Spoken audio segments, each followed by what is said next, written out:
Stocks surged to record highs, although we're not sure why. A Muslim religious leader wants Israel to build the third temple. And a new dwarf planet is discovered out beyond Neptune. This is SkyWatchTV for Tuesday, July 12th, 2016. I'm Derek Gilbert. First, 2 court bailiffs and their shooter are dead after gunfire yesterday at a courthouse in Michigan. An inmate reportedly grabbed a gun from a deputy at the Berrien County Courthouse in St. Joseph, Michigan. The inmate, Larry Darnell Gordon, killed 2 bailiffs and wounded a deputy. He tried to take hostages and was fatally shot by other bailiffs when he tried to run. And in Washington, D.C., 5 people have been arrested for allegedly shooting at officers there early Tuesday. If there's any good news from this story, it's that no one was hurt and that the 3 women and 2 men taken into custody were trying to avoid arrest and that this was not part of a targeted attack on police. Dallas Police Chief David Brown held a rather frank and honest press conference in the wake of the shooting deaths of 5 Dallas police officers last Thursday. Kind of broke the official progressive media narrative, said that young black men should actually do something instead of protesting, and added as a suggestion that the Dallas Police Department is hiring. And in another bit of narrative breaker, a recent study from Harvard shows no racial bias in the use of lethal force by American police. Now, there is some difference, the study found, in how blacks and whites are treated by police. For example, black men and women are more likely to be touched, pushed to the ground, handcuffed, or pepper sprayed than white suspects. But the study by an African-American researcher found no racial bias at all when it comes to the most lethal form of force, the use of a gun. Now, it may be tacky to put it this way, but this is, I think, an accurate analysis of this story. Military robotics manufacturers see last Thursday's tragedy in Dallas as good for business. The Dallas police, for the first time in American history, used a bomb disposal robot to carry a bomb to the suspect and detonate it, essentially a wingless drone.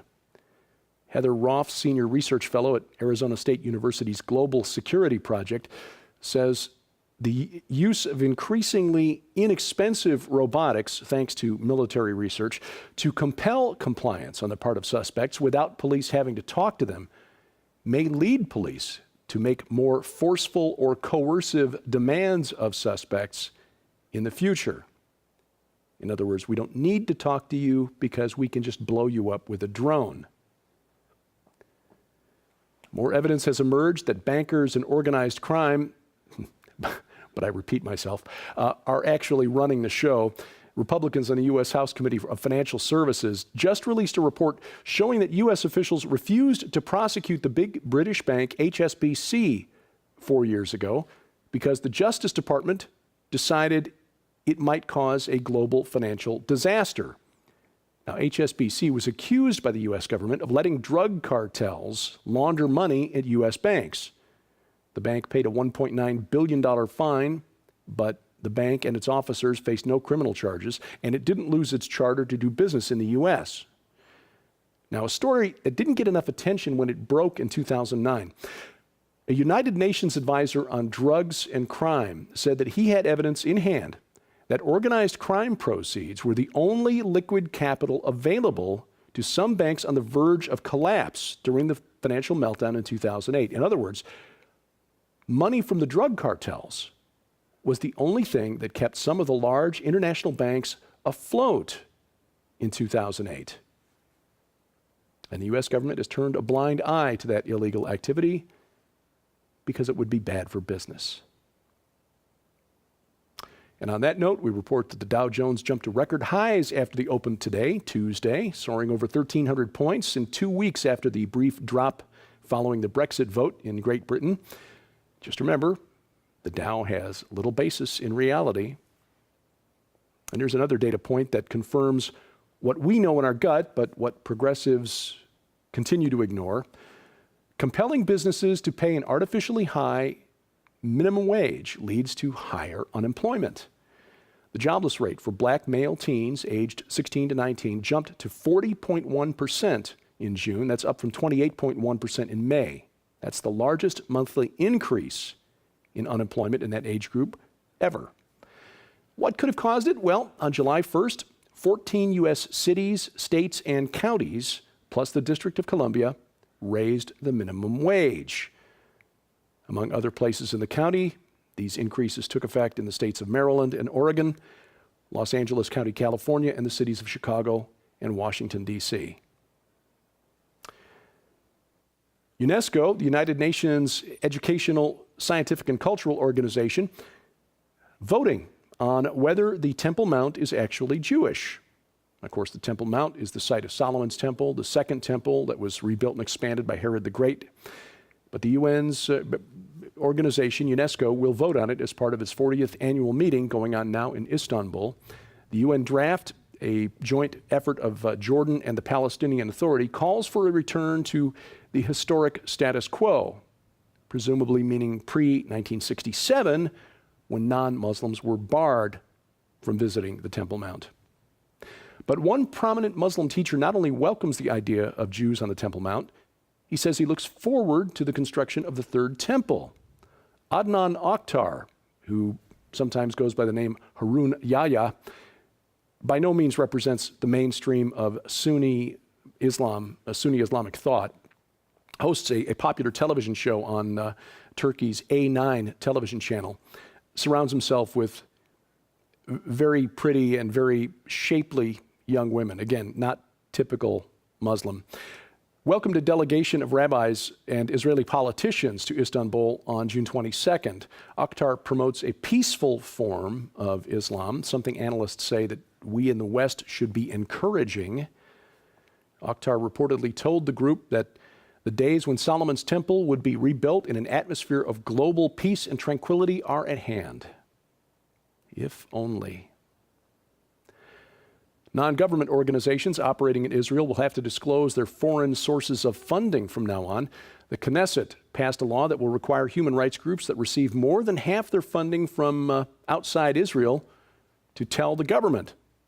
The bill has been criticized, especially by people overseas, outside Israel.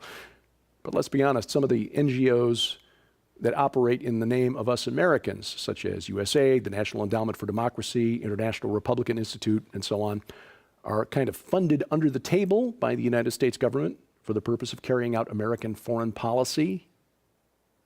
Shell organizations purporting to support human rights while in effect working to support the U.S. Department of State. There's no reason to believe that other countries aren't doing exactly the same thing. United Nations Tribunal has ruled that China has no legal claim to most of the South China Sea.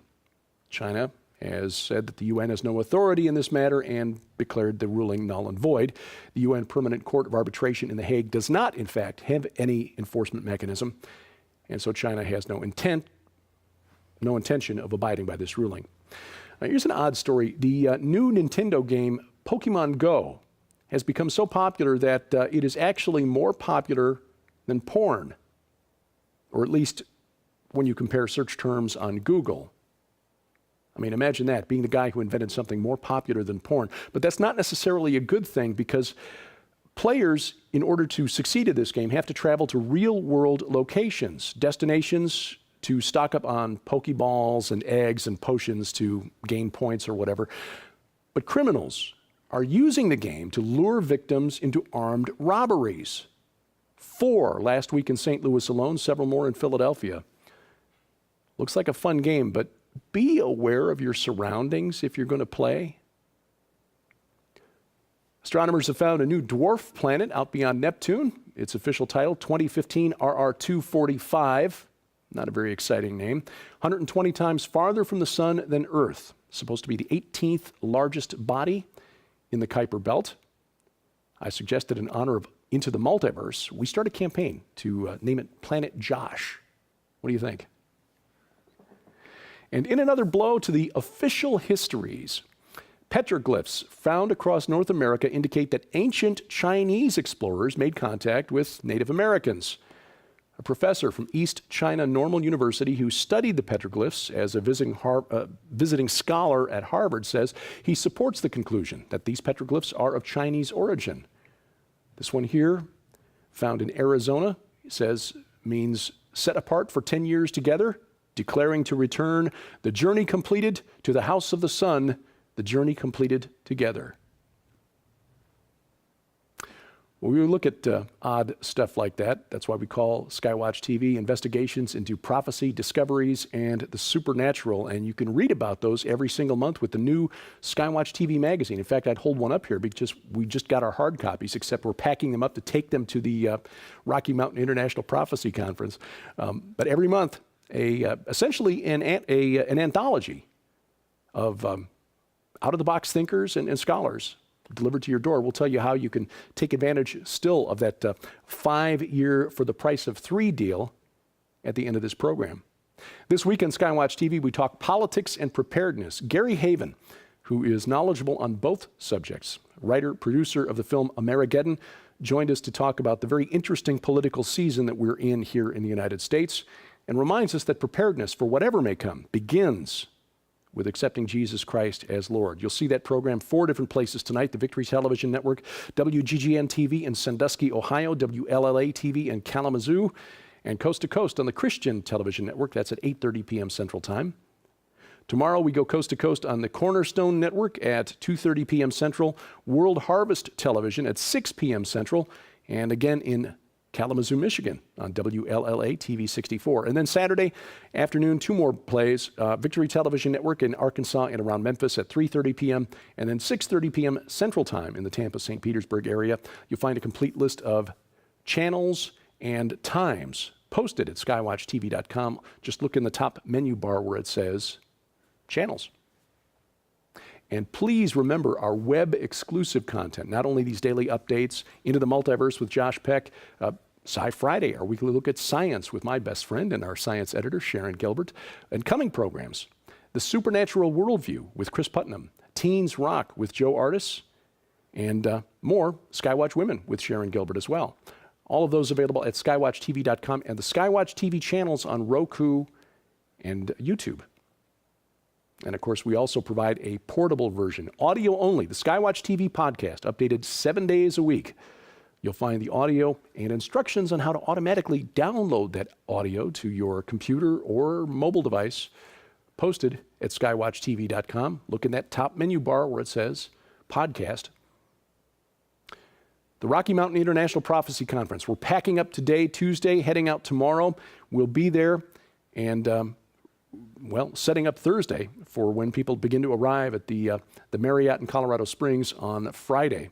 So the rest of this week is going to be a bit busy. We will have daily updates for you for the rest of the week and a Sci Friday coming on Friday. But if you are going to be at the Rocky Mountain International Prophecy Conference, please say hello if you spot us. If you're not going, you still have opportunity to sign up for the live video stream.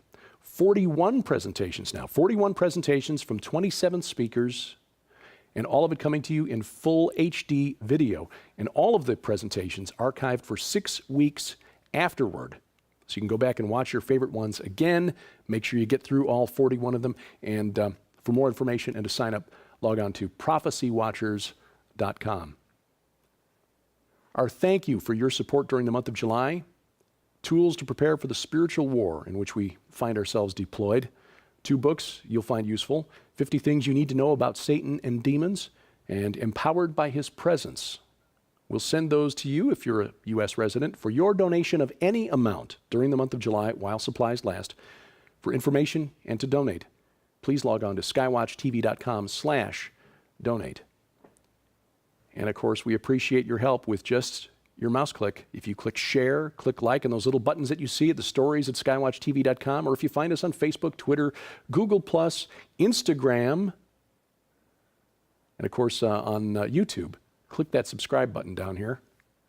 And we appreciate you doing so. By the way, I should mention, if you were wondering why you weren't getting updates on Sci Friday and Into the Multiverse, it's because we've split those out into separate YouTube channels. But you'll find those at the SkyWatch TV YouTube channel, links to those, so you can go there. But you'll need to subscribe to those channels as well to get updated when new programs are posted. And of course, if you want to find me online, here's where I hang out, including my new YouTube channel, where I post interviews that I do separately from SkyWatch TV. If you have comments or questions for us, please send those to dgilbert@skywatchtv.com. And thank you for watching as we keep watch. I'm Derek Gilbert, and this is SkyWatch TV. Save nearly half off the cover price when you subscribe now to the brand new SkyWatch TV magazine. For a limited time from April 24th through June 24th, 60 days only, a 5-year subscription to SkyWatch TV magazine is just $99. That's more than $75 off the cover price, which is like getting 2 years for free. Exclusive content, articles on prophecy, discovery, and the supernatural from Tom Horn, Chris Putnam, Josh Peck, science updates from Sharon K. Gilbert, geopolitics from yours truly, and guest writers like Pulitzer Prize-nominated journalist Troy Anderson, renowned Bible scholar Dr. Michael Heiser, Pentagon advisor Lieutenant Colonel Bob McGinnis, and more. But there is more.